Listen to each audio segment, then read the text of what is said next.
My final assignment focused on pedagogical practices in Indigenous education. I feel this is a very important topic to cover.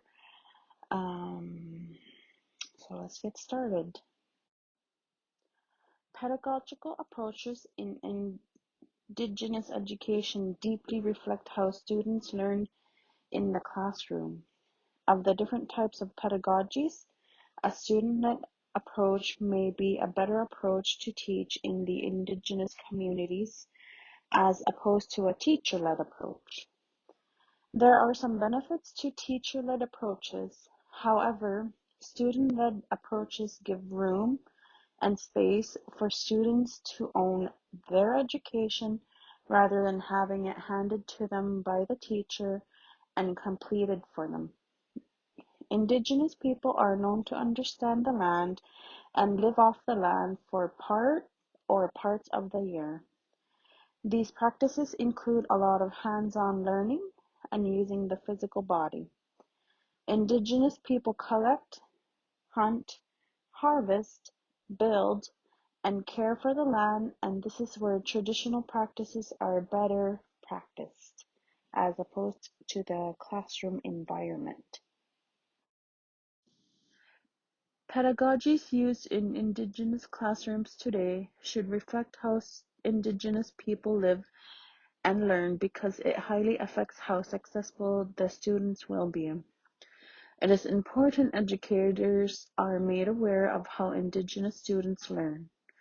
With the statistics known in Canada for how low Indigenous students and their success rates are, it is fair to say that what we have been doing in the schools are no longer or should not be constituted in Indigenous communities and where Indigenous students reside.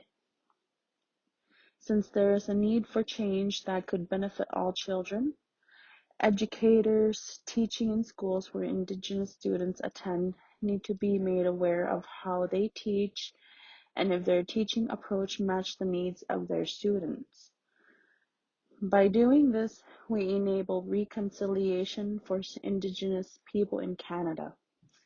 In the following writing, I plan to investigate what past, present, and future pedagogy appeals to Indigenous students that empower them to be successful. Davis states, for most Indigenous peoples, land is not viewed as a commodity which can be bought or sold in impersonal markets, but rather a substance endowed with sacred meanings which defines their existence and identity. Indigenous people thrive and survive on the land and from the land. How can we incorporate this kind of learning in the classroom? What instruction approach works best? In the Inuit culture, for example, children are often given tasks as young children with little to no instruction by their parents while they are growing up. Children are expected to know how to do things the first time they practice. For example, when a boy goes out hunting with his father and the boy catches his first caribou, the father will give his son the knife and expect the boy to butcher the animal with little to no guidance. Opportunities given to this boy who is just learning how to butcher include remembering how his father prepared the animal they caught before. The child must have the ability to remember the steps taken to harvest the animal, and this type of approach gives room for exploration and real-time experiences and or experiments. The child is given freedom to gain his own routine and own habits, and also to gain independence. Inuit are expected to watch and learn as they grow. Inuit children are given space to make mistakes so that they can see with their own eyes how it should be done, and so that the child also experiences this firsthand as opposed to learning about it from a textbook. Giving children room with little to no explicit explanation to experience new knowledge is how most teaching is done in the Inuit culture. Another example of how Inuit use student-led pedagogy approach is hand sewing. Often, girls watch their mothers or grandmothers sew by hand in the Inuit and other indigenous cultures. When their time comes for the child to be able to hold a needle on their own, they are given a small piece of material to sew, a needle with thread, and the child is off to try sewing for the very first time. As seen in the picture here in the background, this was my first little girl's hand sewing she has done for the first time ever. In our culture, in the Inuit culture, the child uses their hands to try the new skill and is left to themselves to figure it out so that their fine motor skills gain the remembering movements of the hand sewing. When the girl has difficulty, they are often told to watch the adult sewing. They are gently guided when they are stitching, and if their stitching is incorrect, they are corrected so that the child gains proper habits. As common and basic as it sounds, Inuit could make a lot of things with hand sewing alone.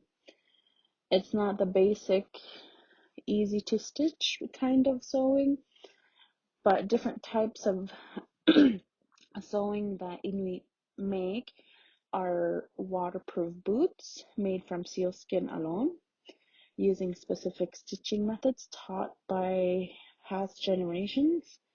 There are countless different clothing that Inuit made with different types of hand sewing and stitches, and there are the different specific stitching methods are taught from generation to generation.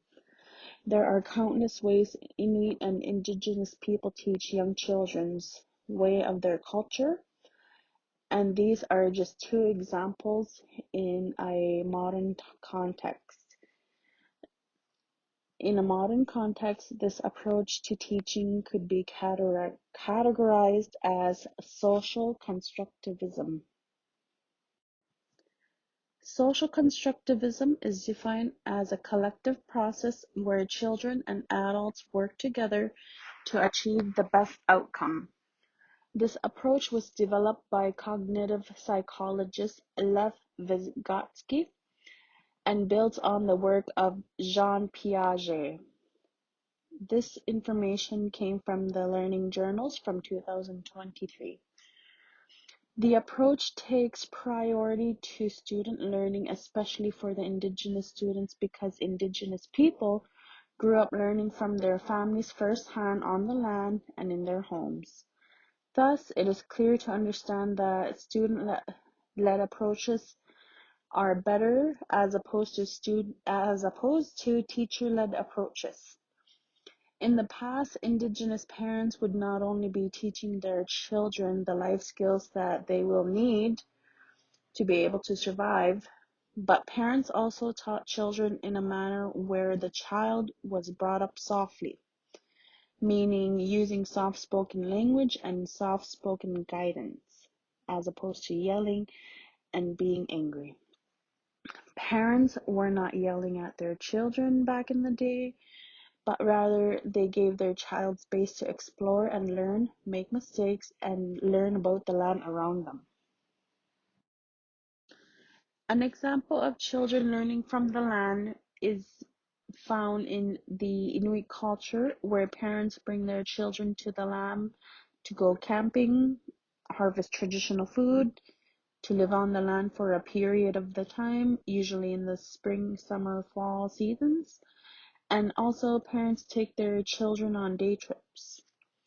I was fortunate enough to have a small cabin to go to growing up that was not far from where I live, not far from the town.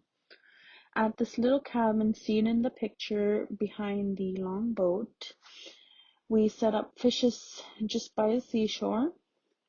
I collected rocks, We made tea in Bannock outdoors, the traditional way, using rocks to set up the cooking area, and I had the wonderful opportunity to explore the beautiful land around me.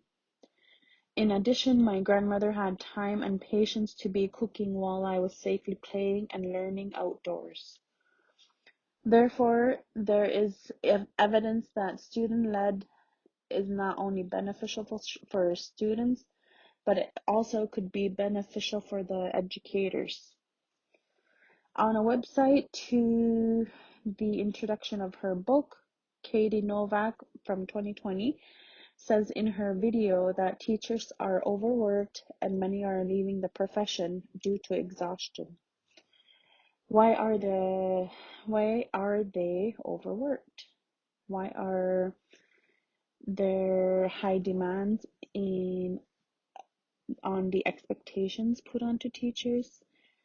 Why are there mandatory professional developments? Why is there high demand in ethical work? And why are there so many high expectations put onto teachers today than ever before? And teachers teaching in a teacher-led classroom often lead to the teacher being the sole educator in charge of everything. Teachers overworking have an impact on how students learn. Therefore, if we shift from a teacher-led classroom to a student-led classroom, we can both decrease the workload of the teachers and use Indigenous practices with the pedagogies used in our modern classrooms. How can we practice Indigenous knowledge more in classrooms today? Modern classrooms today are often filled with students who are taught the Eurocentric ways, using pedagogies that help teach the students the subjects, meaning Indigenous students are taught Eurocentric content in Eurocentric pedagogies that work for Eurocentric students. For example, the student in grade 1 teaches the numbers explicitly, this being the Eurocentric way and teacher-led. There are many benefits to teaching this way, but what could it look like and sound like if the teaching approach was more student-led? Perhaps we could see students exploring and creating objects and projects on numbers, as opposed to reciting the numbers.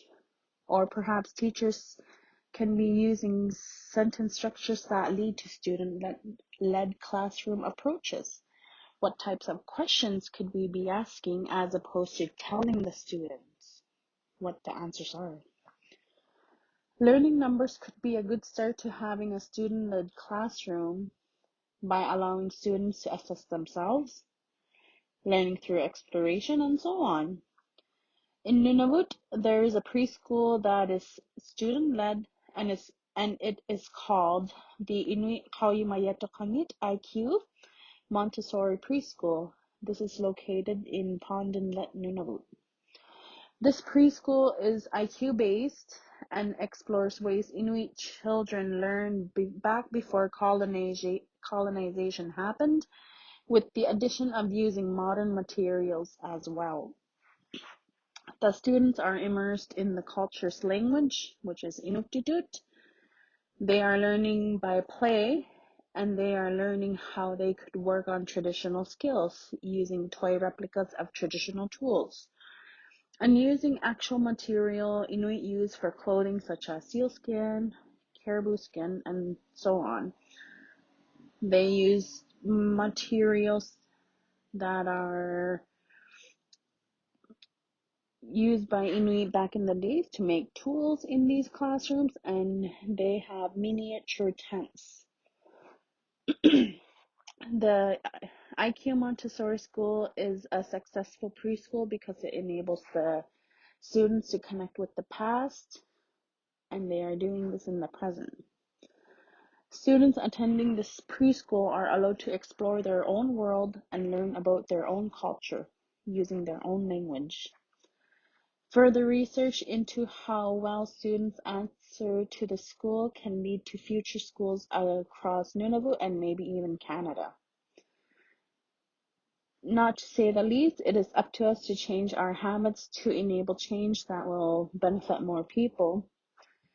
If we move forward to a student-led classroom in the classrooms that we teach in today, it will create less work for us teachers, and the students will be learning skills that they will need as they grow older. In contrast to student-led pedagogies, teacher-led pedagogy classrooms are classrooms where it could look like the teacher setting up everything. They're setting up the water bottles. They're setting up stations for the students to learn at. The teachers are in charge of all the learning and teaching materials and other aspects. In an Indigenous setting, a teacher-led approach would put a lot of pressure onto the student to know how a different culture works and how the teacher teaches and know the expectations of the teacher that comes from a different background and or culture, much like it has been since the residential schools opened in Canada. Teacher-led classrooms give little to no room for students to enjoy who they are and how they learn and what they know. They are often expected to learn what the teacher teaches, and the teacher oversees all curriculum instruction. The teacher must make sure that they are set up, they have their plans made, they have marking done, they assess all students, and so much more. Expectations of educators have risen, especially in recent years. This results to teacher burnout because of the amount of work that has increased. Stating back to what Novak said, teachers are burning out and are often leaving the teaching profession because of it. This was stated in 2020. This also preludes to the teacher workload in addition to student behavioral changes caused by the COVID pandemic. Students are now learning more remotely and online, or they have both in person or online, as opposed to interacting with other children and learning directly from in person on a daily basis. What did this do to student learning? Is it more evident now that the importance of having a student-led classroom is important to create room for more social learning, land learning, and exploration than ever before? In student-led classrooms, the student would be given the tools to do a task while they explore how to accomplish such tasks. Student-led classrooms could look like students taking charge of things they are capable of doing, such as putting their own work away, getting their own work out, filling up their own water bottles, doing their own dishes from lunch and or snack, and so much more. This could continue to play-based learning where the students are given tasks to do and are put into groups. A child needs a safe place to be able to explore and learn. Students are usually ready to learn by the time they come to the school. Therefore, it is up to the teacher to create a learning environment where they are set to succeed. The social constructivism pedagogy is a great way to incorporate Indigenous practices into the classrooms today. As well, it is connected to student-led classrooms where the teacher is less stressed, which could lead to a higher teacher retention. Student-led classrooms can be our future, where we teach more subject areas in a way students remember more. In the future, there is a possibility that there will be new research conducted that one type of pedagogy is best practice in classrooms as opposed to other types of pedagogies, especially in the Indigenous classrooms. There's much evidence that a student-led pedagogy classroom, such as using the social constructivism or the Montessori approach, is better suited for the early years of childhood education. Perhaps there will be programs created for educators to learn and use in the future so that teachers too are equipped to teach in the hands-on learning environment. One way I could get this started could be to use professional development on student-led classrooms or learn more about the IQ Montessori classroom from Pond and Lit. Much of the teacher workload I have done could be used for a majority of the school year, meaning I have explicitly planned for a successful year in a grade 1 classroom in Nunavut, which gives me more opportunities to learn about other things on top of teaching. For example, while I am creating a student-led resource or a student-led class, the resources I have now could be used in my classroom now simultaneously while I am planning for a student-led classroom. There is always room for improvement. Therefore, it is prudent to explore options where the workload is even less as a school teacher. Inuktitut classrooms have much room for improvement. The number of resources created for a Eurocentric classroom teaching the Inuktitut language instruction lack so much. There is a lot of time set aside for a Inuktitut teacher for creating new resources that appeal to demands and students.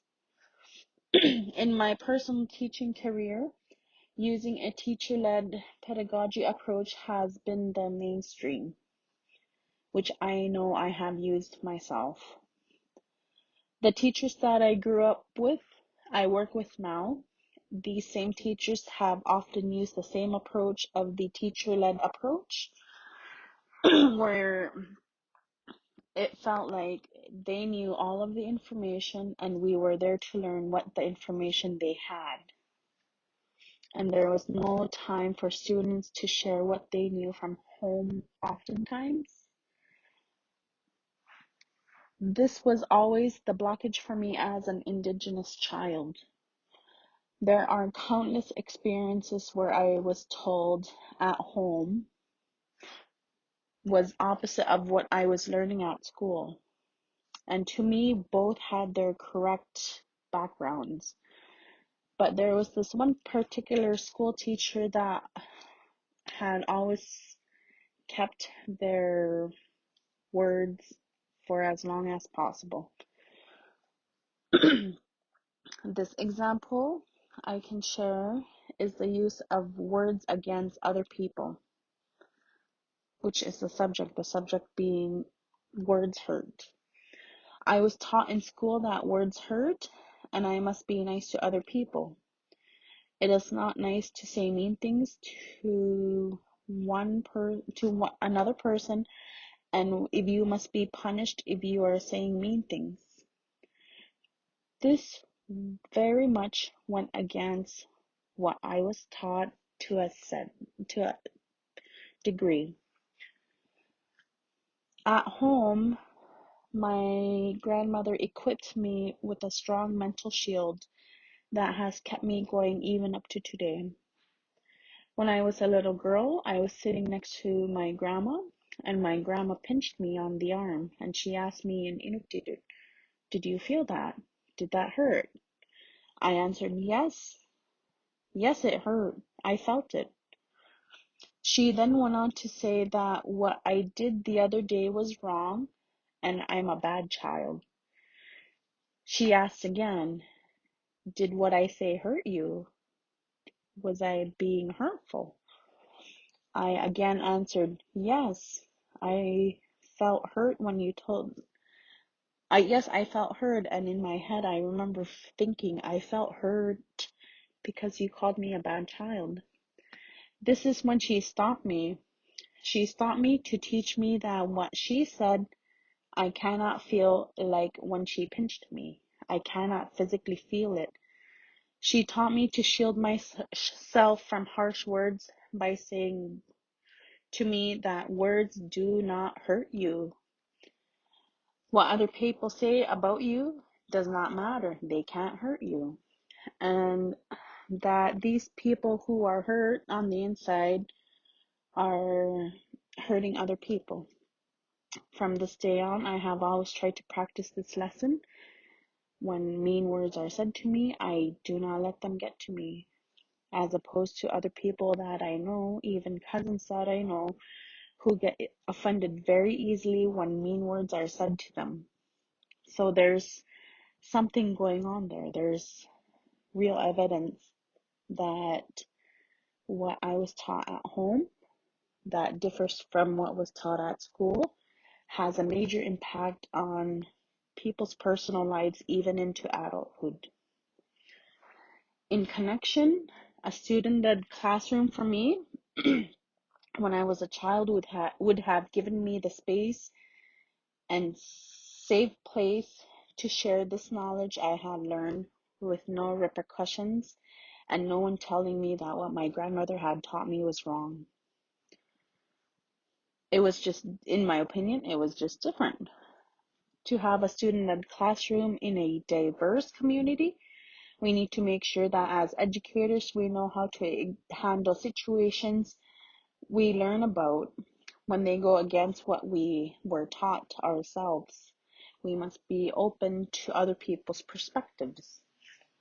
This was one encounter of how a teacher-led classroom led me to see the gap between my culture and a non-Indigenous person's ideologies.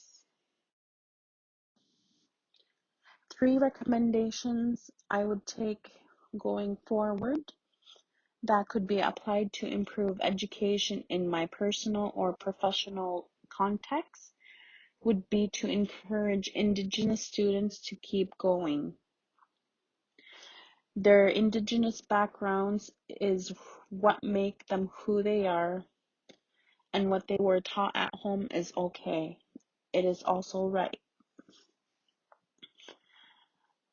Um, it is important to state that students do know a lot, but they are often not heard or given opportunities to speak, especially if their cultural practices include them waiting for other people to be done speaking, because some people can speak without stopping or they must be interrupted, which is a cultural difference.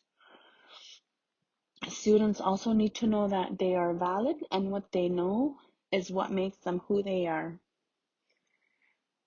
In addition, recommendations I would make to empower Indigenous students in student-led classrooms today would be to recommend educators be made aware of the differences in cultures they are working with. Students also need to make sure that they are doing their best and are motivated in their own uh, on their own as opposed to having someone tell them what to do. Integrity plays a major role in a student-led classroom, in my opinion. If the students are not willing to learn on their own because they are given free time or space, maybe for the first time ever, perhaps with time, students will watch other classmates or other peers and start to practice skills they once did not have or know existed. In conclusion, pedagogical approaches in education deeply reflect how students learn in a classroom because it affects teacher workload. Approaches that work for most people, new ways of learning for students, and overall, it affects everyone associated with schooling today. In the past, Inuit and Indigenous cultures in Canada were learning on the land and how it worked. They learned about the patterns in weather, season, migration, and gathering seasons.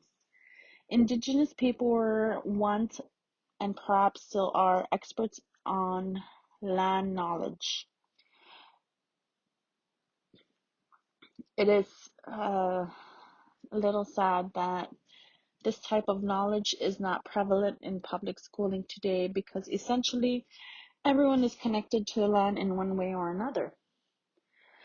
It would be smart to be able to know about the history of Indigenous knowledge, not just about the land, but all aspects of Indigenous cultures, because if something is not working now, perhaps it's being addressed wrongly, and an Indigenous approach may be the solution, a different way of thinking.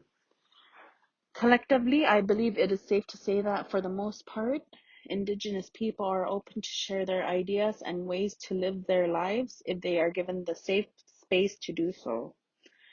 Often in my Inuk community, I used to never get my word across nor be heard.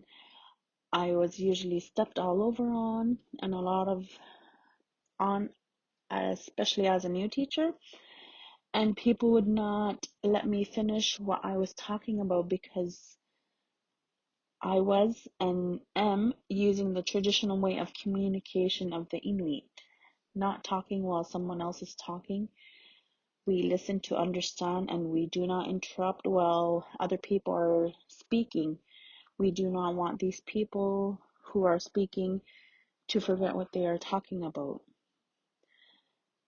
I believe this has something to do with the storytelling aspects of our Indigenous cultures and being respectful even when there was a disagreement. This was a very important aspect of communication in Indigenous cultures. Consensus decision making is how Inuit agreed on changes to be made. I believe in recent years, however, I have found the bridge between being the quiet person, and to bring something I know people will hear. To being someone I know people will hear. Indigenous people, Indigenous teachers in public schools today may or may not have a lot to say, but they are quiet because traditionally younger people are there to listen and the older people are there to teach.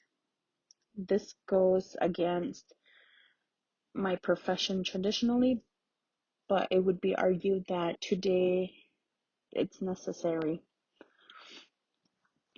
Also, today we must prepare for the future to find what works in modern classrooms, and in my opinion, this is student-led classrooms, especially for the younger years. This would secure a very bright future for future generations. As many as there are ways to teach, there are just as many reasons to inquire about best practices for teaching students to enable them to succeed. We can read more professional journals, research new material, compare what we are doing now to what we can be doing. Many ways we could be improving. We can also partner up with other passionate people, colleagues who are ready to make good changes in classrooms for the betterment of students.